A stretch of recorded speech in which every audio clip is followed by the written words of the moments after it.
Perjanjian tersebut harus jelas, karena ada 14 titik di wilayah BTNGC yang bisa dikelola masyarakat dan berpotensi PAD bagi Kuningan.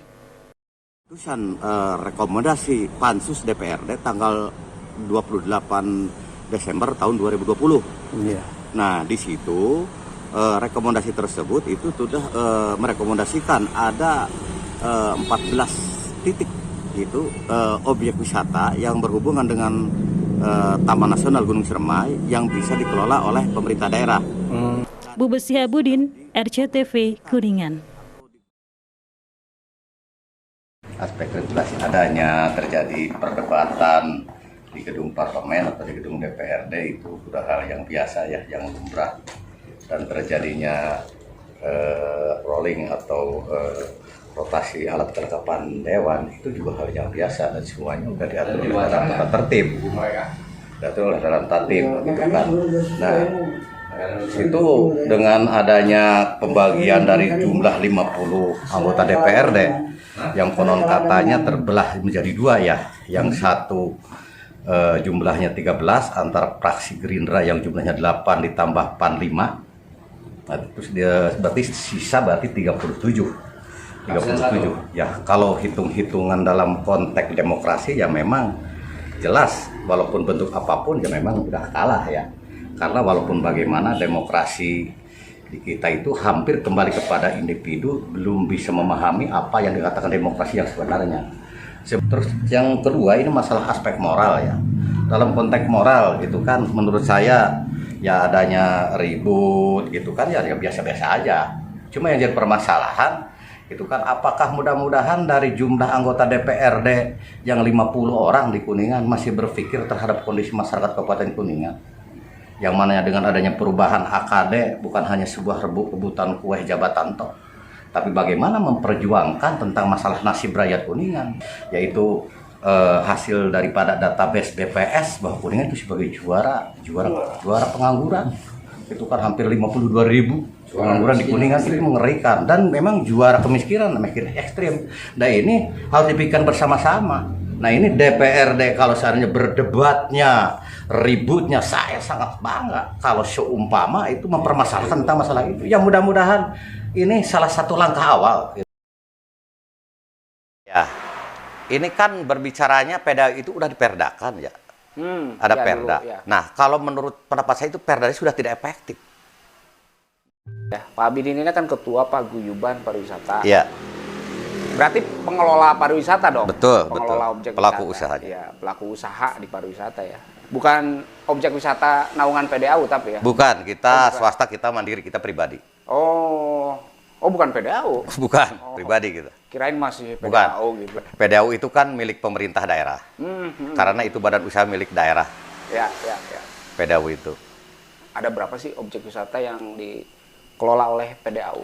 PDAU itu yang sudah berjalan itu ada 7. 7 ya. Ada 7. Di antaranya Dharma, kolam renang Cigugur, Balong Dalam, Linggarjati, Paniis, Telaga Remis, Telaga Nilem kalau nggak salah ya. Pokoknya 7 lah. 7. Pokoknya 7. Kan travel gathering. Kami mengundang semua agen travel atau agen-agen travel se-Pulau Jawa. Dari Jakarta, dari Banten, Jawa Barat, Jawa Tengah, Jawa Timur, bahkan dari Jogja. Alhamdulillah yang jumlahnya 50 agen travel hadir semua, hanya 3 yang tidak hadir, 47 yang hadir. Alhamdulillah. Setelah itu pas tahun baru itu bisa dirasakan, mungkin Pak Toto sebagai kepala dinas bisa mengevaluasi hasilnya. Itu kami lakukan. Dan itu juga dengan biaya yang terseok-seok, kami urunan. Menurut pemahaman kami, yang namanya sejarah seni dan budaya itu tidak bisa ditinggalkan, karena tadi yang disampaikan oleh Pak Kepala Dinas, Pak Toto, itu ada sebuah sinergitas, gitu kan, semua leading sektor, gitu kan, leading sektor, gitu kan. Ini tidak bisa yang namanya pariwisata itu berdiri sendiri. Betul. Ada destinasinya, ada penginapannya, ada kuliner, rumah makannya, terus ada UMKM-nya. Di situ harus ada seni, budaya, dan sejarah. Ya, ini sebuah magnet nanti. Nah, dari beberapa sektor wisata dari seni budaya, sejarah dan yang lain-lainnya. Ini setiap daripada kegiatan daripada sektor wisata itu harus ada sebagai maskot. Ego sektoral masih kuat. Nggak bisa para wisata berjalan sendiri. Dengan dinas pariwisata berat dengan Pak Toto. Dan Berat. itu akan digagas oleh Pak Guyuban untuk mengundang Ya, sektor-sektor itu untuk duduk. Ya, bahkan tadi yang disampaikan menyangkut anggaran sangat minim. Apalagi anggaran untuk budaya, untuk seni minim sekali. Tadi disampaikan oleh Pak Toto menyangkut kehadirannya para wisatawan ke Kuningan sampai banyak begitu. Pembuktian apa? Pembuktiannya PAD-nya kecil. Kita bisa by data kecil, memalukan itu sebenarnya. Kami sebagai pelaku usaha dan sebagai rakyat Kuningan sangat prihatin. Ini kenapa ini bisa terjadi? Enggak boleh. Ya. Kita kan muaranya membangun Kuningan untuk kepentingan PAD, untuk membangun Kuningan kepentingan rakyat Kuningan, sejahterakan. Kan gitu.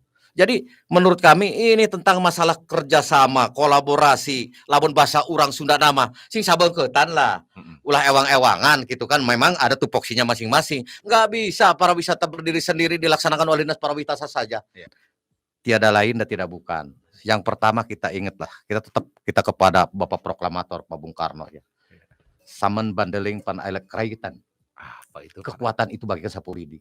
Oke. Para wisata di Kuningan kalau ingin besar, ingin maju hanya dengan bersatu dari mulai Pak Bupatinya, DPRD-nya berbicara wisata, dinas dan instansi sebagai eksekutor, dia bergerak untuk wisata, masyarakatnya juga ada sadar wisata, organisasinya juga sadar wisata. Insya Allah Kuningan akan maju sesuai dengan harapan, sesuai dengan program yang telah diperdakan, yaitu RPJBM dari tahun 2020, bahwa Kuningan adalah unggulannya wisata, PAD-nya juga dari wisata.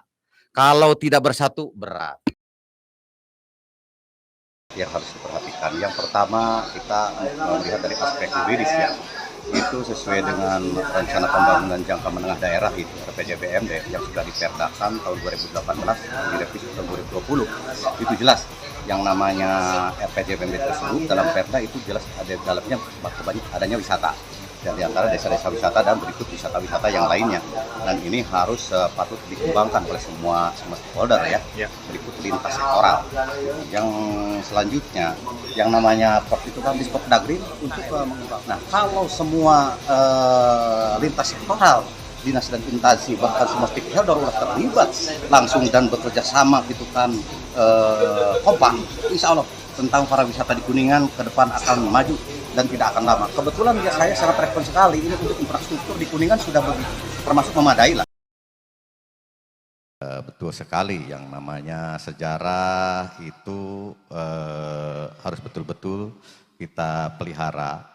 Tadi yang disampaikan oleh Kang Ajis juga, gitu kan, ada kutipan daripada Proklamator Bung Karno ya, yang namanya jali merah, jas merah. Jangan sekali-kali meninggalkan sejarah, karena yang namanya sejarah itu adalah peninggalan masa lampau, gitu kan, masa lampau yang mana itu tidak akan terulang kembali, gitu kan, dan itu harus betul-betul dipelihara, kita jaga, gitu kan, dan kita kembangkan. Dari tadi yang udah disampaikan secara menyeluruh, ini yang perlu kita jadikan sebuah catatan. Pertama, kita harus selalu optimis ya. Optimis dengan segala kondisi yang tadi disampaikan oleh Raden Hamzah. Kuningan miskin ekstrim, kalau dilihat daripada biografis Kuningan sangat tidak layak. Kan gitu. Saya optimis sekali, apalagi dengan adanya kolaborasi antara destinasi dengan sejarah. Kan gitu. Insya Allah Kuningan itu akan meloncat jauh, gitu kan, dari miskin ekstrim nanti tidak akan miskin ekstrim, dari juara pengangguran tidak akan jadi juara pengangguran karena lapangan kerja di mana-mana itu ada. Yang paling inti, jangan sekali-kali meninggalkan sejarah, karena sejarah itu sangat penting. Barangkali siapa saja yang meninggalkan sejarah ini tidak akan besar. Jadi di Kuningan sendiri khususnya, gitu kan, kita jangan meninggalkan sejarah. Insya Allah Kuningan akan maju.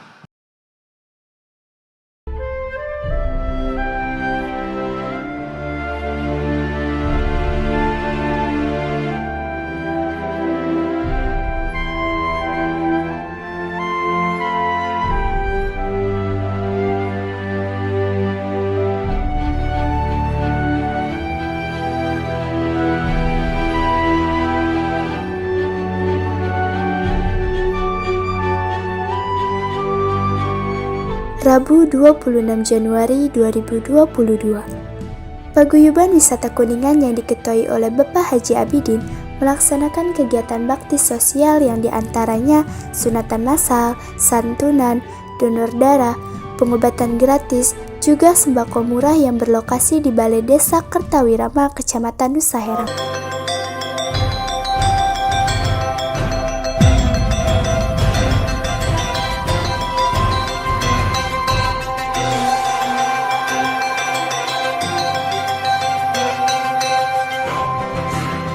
Dalam sambutannya, Ketua Paguyuban Bapak Haji Abidin mengucapkan terima kasih kepada pihak-pihak yang sudah berkontribusi, terutama kepada masyarakat luas yang sudah berkunjung ke objek wisata Kuningan. Saya secara pribadi sebagai Ketua Paguyuban dan secara kelembagaan dari PPD Wiku mengucapkan terima kasih pertama kepada pihak-pihak yang telah berkontribusi, berpartisipasi dan ikut memotivasi tentang kegiatan ini, yaitu terutama kawan-kawan yang ada di PPD Wiku sebagai pelaku-pelaku usaha pariwisata dan yang telah menyisihkan hasil usahanya untuk kepentingan terlaksananya masalah kegiatan ini.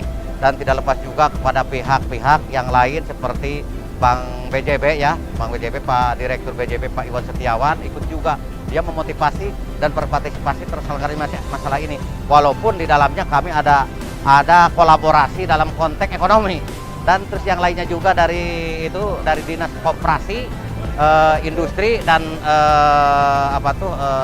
UKM, PAUU, ya dia selalu eksis gitu kan, selalu konsisten dan selalu bekerja sama dengan kami gitu kan dalam berbagai macam aspek. Sekarang ada kegiatan baksos, beliau ada karena menyangkut tentang tupoksinya juga. Dengan adanya travel gathering, beliau ada kan. Alhamdulillah dengan kolaborasi ini dengan pihak pemerintah daerah, insya Allah Kuningan insya Allah akan maju.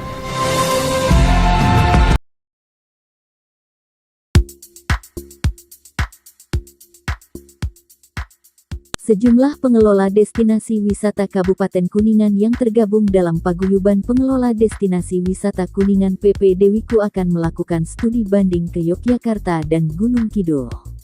Keberangkatan rombongan PPD Wiku pada malam Senin, tanggal 7 Maret tahun 2022. Perencanaan studi banding ini sudah direncanakan sebelumnya oleh para pengelola wisata Kabupaten Kuningan. Assalamualaikum warahmatullahi wabarakatuh.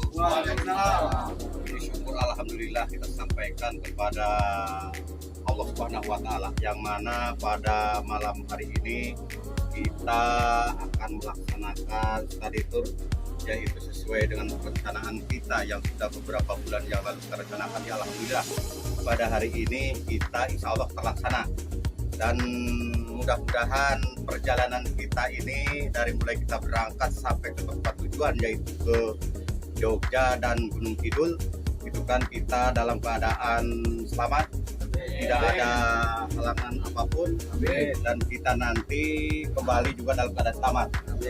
Terus yang selanjutnya kita mengadakan study tour itu tidak lepas daripada sebuah tujuan, karena kita adalah sebagai